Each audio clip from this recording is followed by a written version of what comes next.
Jharkhand disaster management authority जेरुमाहा हिल मिदुपुड़ुप हुएना न दुपुड़ुप रे उछन सदर केदा जे कोरोना आजार इदी काते जहां तीन अनरी को जरी ताहेकाना ओना सानाम किछु की मुचेत केदा पोनत सरकार नित 7 मार्च खन स्कूल झी रुआड़ रेना कथा होय उछन सदर केदा।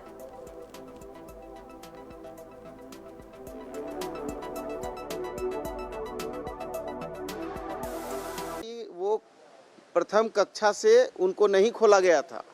अब वो प्रथम कक्षा से वो भी 7 जिले खुले रहेंगे, 7 मार्च को खुल जाएंगे और उनमें मार्च तक ऑफलाइन की पढ़ाई नहीं होगी, ऑनलाइन की पढ़ाई होगी। तो भगवान से आप भी प्रार्थना कीजिए, हम लोग भी प्रार्थना कर रहे हैं। सरकार जो काम करना है वो बहुत मुस्तैदी से कर रही है।